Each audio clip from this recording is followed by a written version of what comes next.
Most people your age can't do this anymore. And the frightening part is that they rarely notice the exact moment it disappears. There's no warning bell. No single injury. No doctor sitting you down with bad news. One day, something that once felt effortless begins to feel heavier, slower, slightly uncertain. If you still have these abilities right now, something rare is happening inside your body. Something most people lose quietly, without ever realizing what they had. In the next few minutes, you're going to test yourself in ways your doctor probably never has. These are not fitness challenges. They are not gym exercises. These are real-life survival abilities that silently determine whether you remain independent or slowly begin to rely on others. And the final one you'll discover is one of the strongest predictors scientists have for long-term health, longevity, and independence. Stay with me until the end, because what you're about to uncover may permanently change how you look at your own body. Aging is not measured by the number of birthdays you've celebrated. It's measured in quiet, ordinary moments that most people overlook. It's measured by how your feet meet the floor in the morning, by how your lungs respond when you hurry, by how quickly your balance saves you when you slip, by how clearly your mind recalls what happened yesterday, by how fully your body restores itself while you sleep. Two people can be the same age on paper and live in completely different biological realities. One moves with control, confidence, and energy. The other begins retreating into their own body long before anyone else notices. The difference is not luck. It is not willpower. And it is not genetics alone. It is function. Functional aging determines whether your world stays open or slowly starts to shrink. It determines whether errands feel simple or exhausting, whether stairs feel normal or threatening, whether memory feels reliable or uncertain. If even one of these abilities still belongs to you today, your body is not simply drifting through time. It is actively resisting decline. It is adapting. At a biological level, it is still choosing strength over surrender. What makes functional aging so powerful is that it reflects the harmony between your muscles, your heart, your lungs, your nervous system, and your brain. These systems do not age separately. They age together. When one weakens, the others quietly compensate, until one day they cannot. That is why the tests you're about to take matter so much. They expose the truth that lab numbers often miss. They reveal whether your body can still coordinate strength, endurance, balance, awareness, and recovery as one unified system. This is why one person of 70 thrives while another struggles, despite having the same diagnoses on paper. As we go through these tests, don't guess. Don't give yourself credit you haven't earned. And don't perform for pride. See yourself clearly as you are right now. Honesty is far more powerful than comfort. Each test will reveal something different about your present health and what the next decade of your life is likely to feel like. Some may reveal strength. Others may reveal vulnerability. Both are gifts, because awareness is the first step toward change. And keep one final truth in mind as we begin.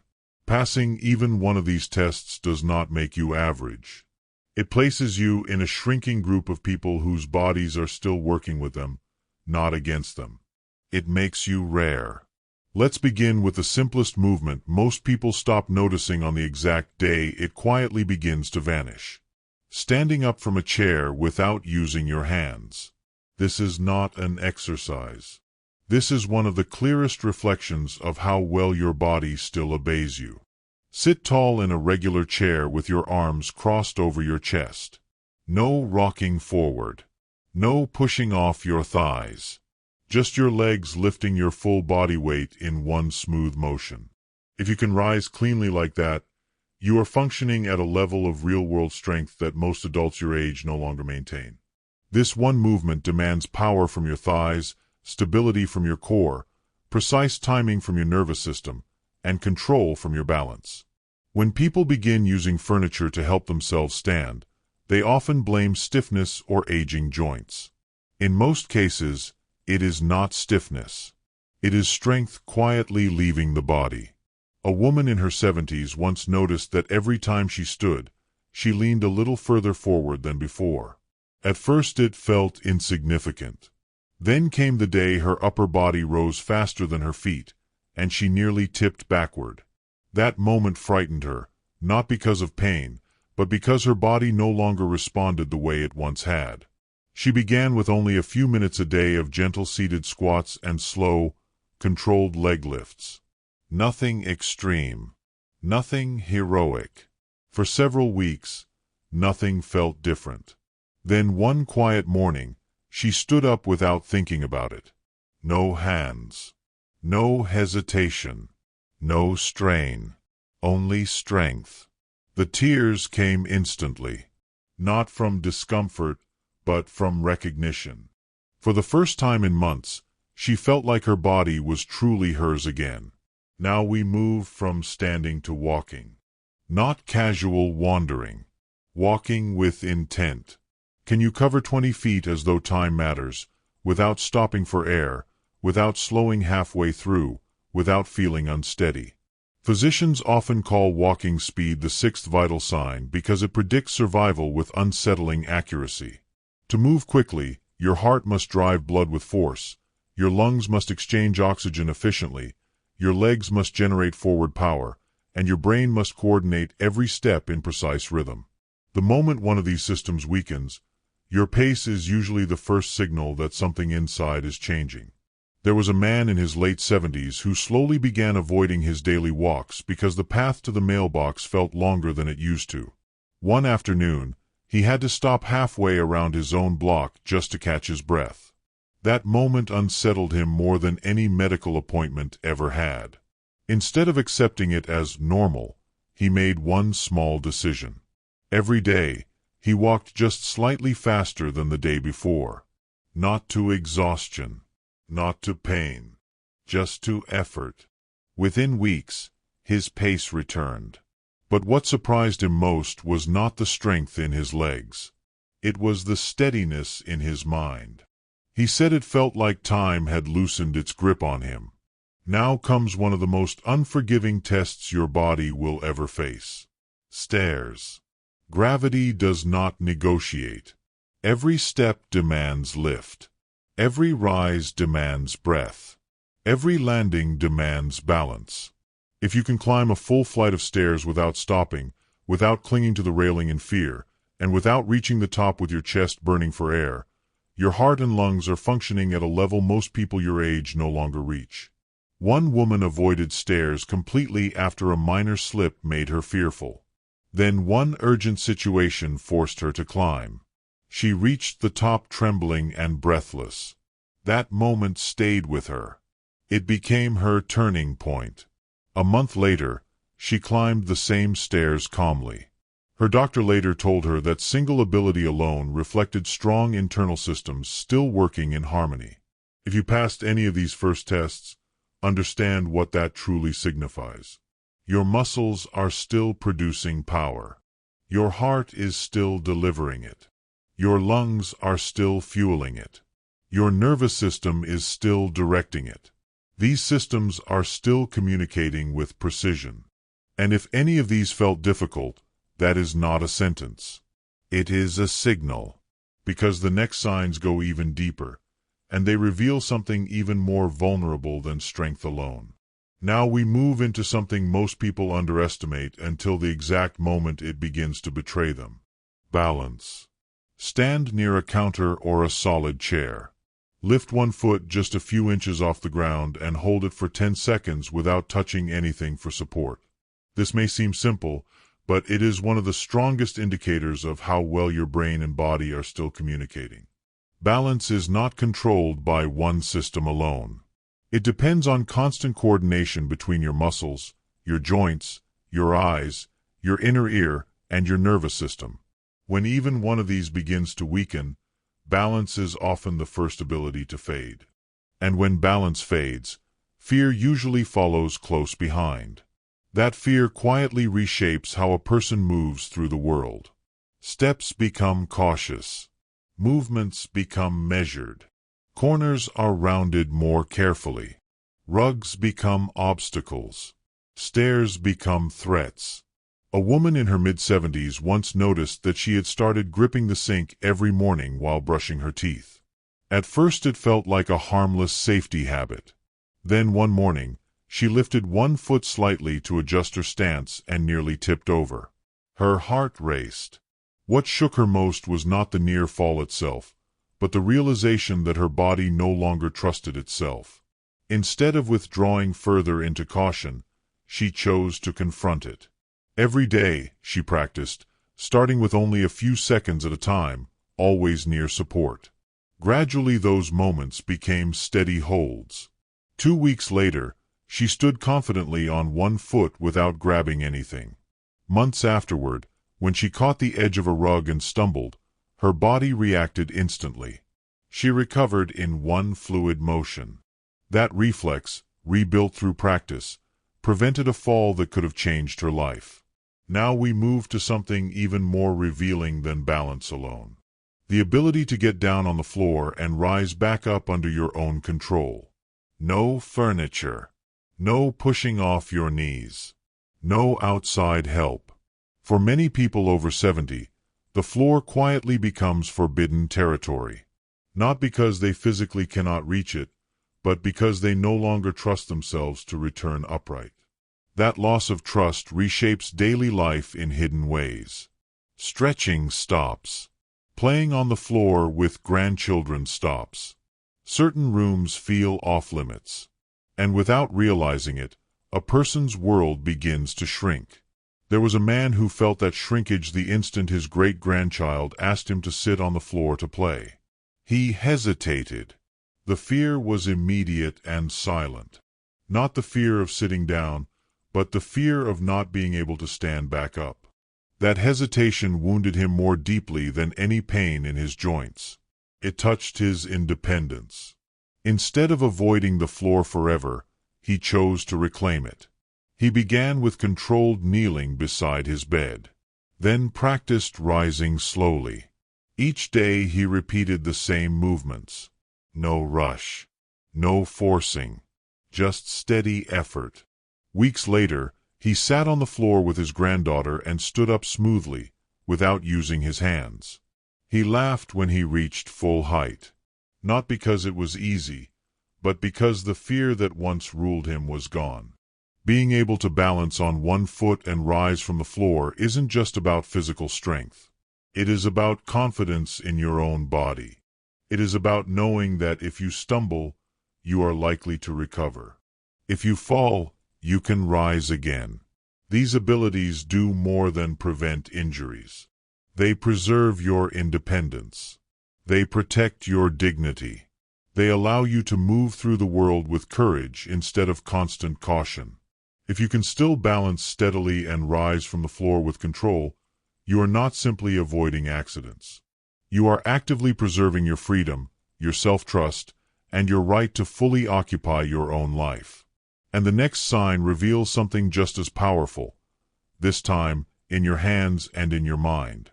Now let's talk about strength in its most honest, unforgiving form. Carrying groceries. This is not about what you can lift in a gym. This is about real life.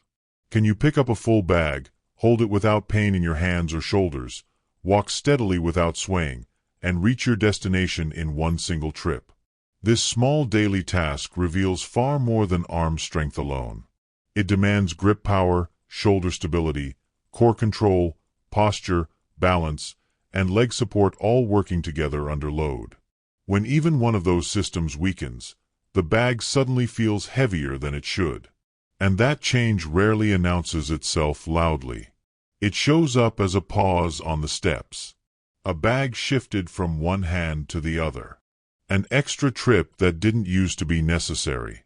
This is not just a convenience test. It is a survival test. Grip strength alone predicts lifespan better than weight, cholesterol, or blood pressure because it reflects total body vitality. If your hands are strong, your nervous system, your muscles, and your heart are often strong as well. There was a man who took quiet pride in carrying all the bags at once. He never spoke about it, but it made him feel capable, independent.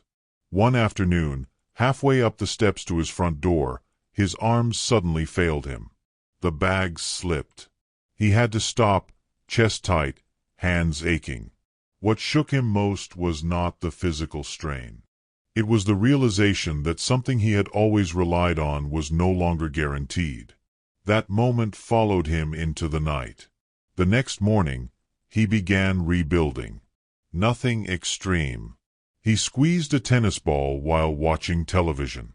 He lifted light weights in the kitchen. He leaned against the wall for push-ups. Week by week, his grip returned. Then his arms. Then his confidence. When he first carried all the bags again without stopping, he said the weight felt familiar. But what truly returned first wasn't strength. It was self-trust. The belief that his body could still be depended on. Now we shift from the hands to the mind. Memory. Do you remember what you ate yesterday? Do you remember the last conversation that mattered to you? If those details come easily, your brain is not fading. It is functioning. Memory is not a light switch that turns off with age. It is a living system that grows stronger through use and weaker through neglect. When memory begins to fail, many people assume it is inevitable. Often it is not. It is the result of reduced stimulation, fewer conversations, less curiosity, and shrinking engagement with the world. There was an elderly man known quietly for his sharp recall.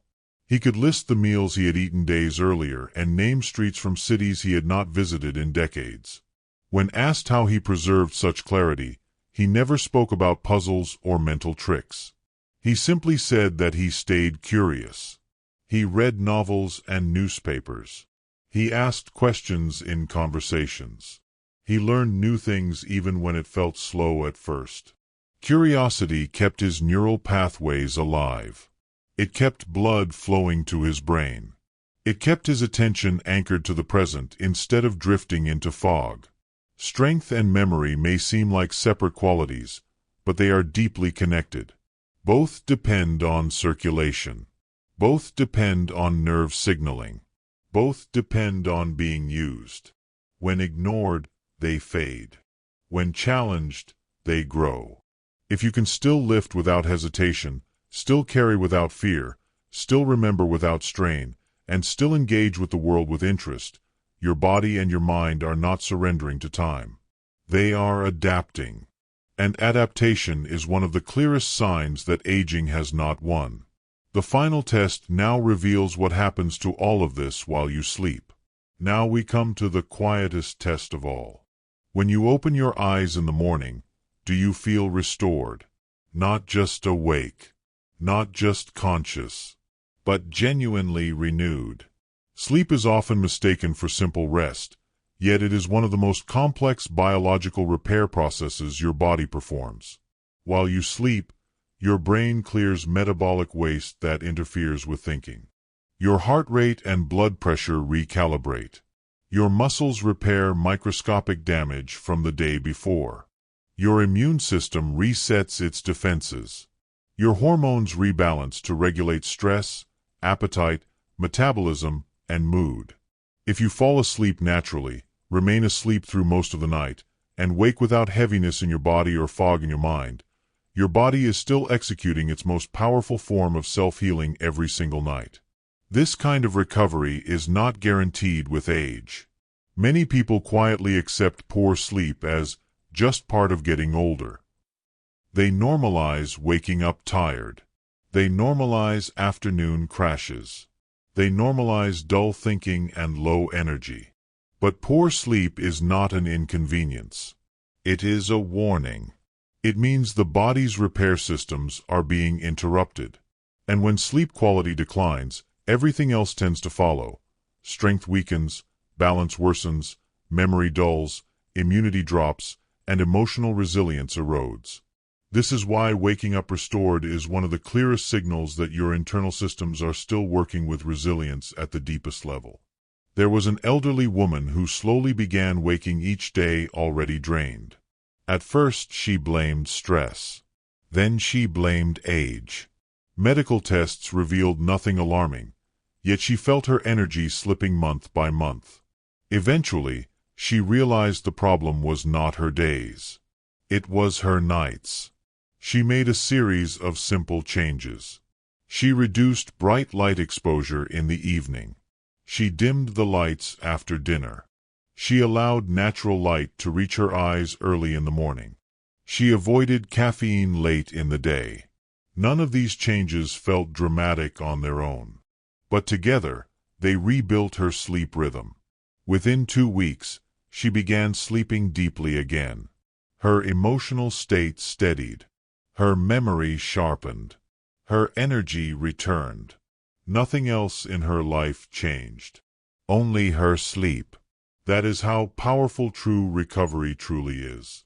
Quality sleep is not a comfort. It is a biological requirement for remaining strong as the years advance. Every night of deep sleep is an investment in tomorrow's balance, tomorrow's strength, tomorrow's clarity. When sleep is protected, the body does not merely endure the passage of time. It adapts to it. It repairs against it. It quietly renews itself against it. And here is the truth most people are never told. Aging is not only a process of loss. It is also a process of refinement. Some bodies weaken as the years pass.